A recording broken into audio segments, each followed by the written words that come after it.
You see this very thing called marriage. Marriage is like a wrapped parcel.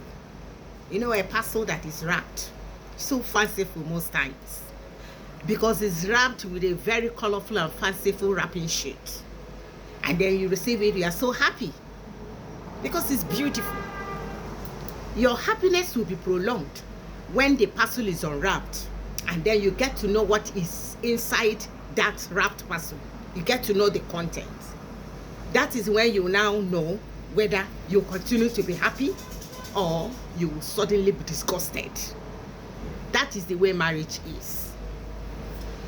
Okay? So when you unwrap your own and you now realize that, oh, no. This is not what I expected to see inside this content. I never envisaged this. Then that is when, you know, as a human being, you try to see if you could panabit it to your taste or panabit it to the level where you could tolerate it or manage it. Then while you are trying to panabit it, that's when you will be told, go to God in prayer because He's the custodian of this very union. So while you're praying, you're trying to panabit it, asking God, help me to panabit this thing called marriage. And then you realize that the thing is affecting your mental health. That is when you will take a walk. Please give yourself a little break. It's very important. Once you now know that, oh, this one is loosening up some knots in your head, take a walk. Why I'm saying this is because I paid a visit to Yaba Left recently. I went to see someone. Yeah, Yaba Psychiatric. I went to see someone and there I saw so many women. It's so an ideal place to go to. When I came back, that was when I realized that it is wise to do your best, your very best, to guide your mental health so that you don't see yourself there. Guide your mental health in such a manner that when they ask you, excuse me, madam, what did you say was your name? And you're like, oh dear Leba. Then I say, no, I mean your name. And then you're like, roundabout. They may take you to that place. That's if we are even lucky to see some people that could take you there for treatment and care. That's if you're lucky. Because some unlucky ones loiter the streets. And when you look at them, when you take a closer look at them, you know that something is wrong somewhere. So when I went there, I also saw some that have started, you know, recovering. Their conditions have started improving. And then we ask them, why are you here? You start hearing one story or the other concerning marriage and relationship. See that? That was what initiated this talk. Guide your mental health. Forget about the fact that we pretend a lot. We pretend, oh, as if our homes are like Ejuradu, paradise on earth. Whereas we know that it is hot. We pretend a lot. We bottle up a lot. Forget about that. What we are trying to bottle up, and you now realize that no, this thing is affecting you here. You'll be the one to know that it's affecting you here. Walk away. Did you ask me where? Where will I walk away to?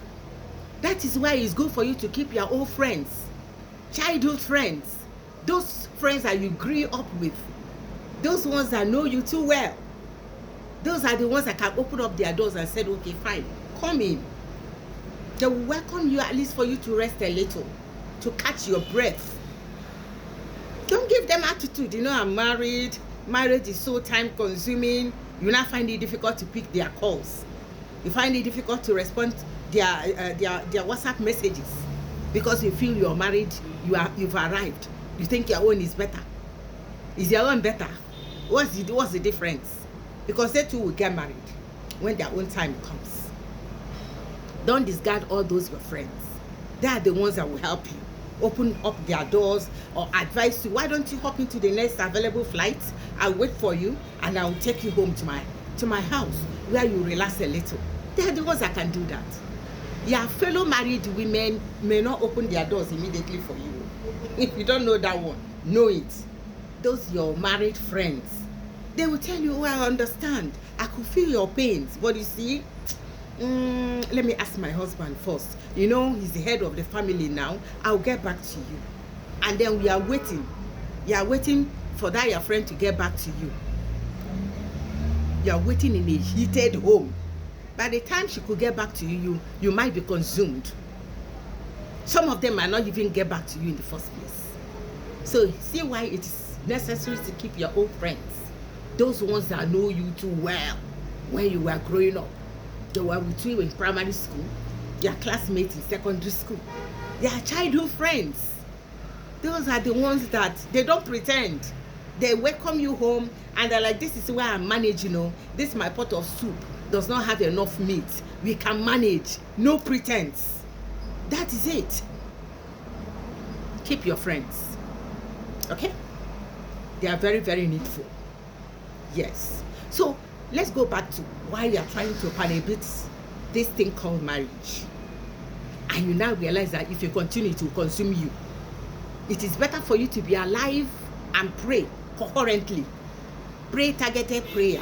Pray aright for God to hear you and rescue you. God does not answer prayers of those that are inside 6 feet. Those that are in their graves. I don't know. I've not read it anywhere where God answers prayers of those that are dead. So you need to be alive for God to answer your prayers. Very important. Disregard what people will say. Yeah, they will always say something. You see this mouth, this part of the body called mouth is meant to talk. Open, you close it. Open and you close. It's talking. People will always talk. When you are there and you die, they will still say, why did she not take a walk? And she saw this death coming and then she remained. She must be stupid then. They will say one or two concerning you. So when you know you can't take it anymore, take a walk. Give yourself a space, breathing space, so that you'll be able to gather momentum to continue to fight. Okay? Please. I know what I saw at that Yaba left. I know what I saw at that psychiatric home. So many women there. You see that is either a marital problem or problem that has to do with relationship. Let's guide our mental health properly. Let's guide our lives. When you know it's life-threatening, take a walk. You need to live to tell the story. You need to live to see a change. Let me stop so far. Okay? Thank you for listening. One love.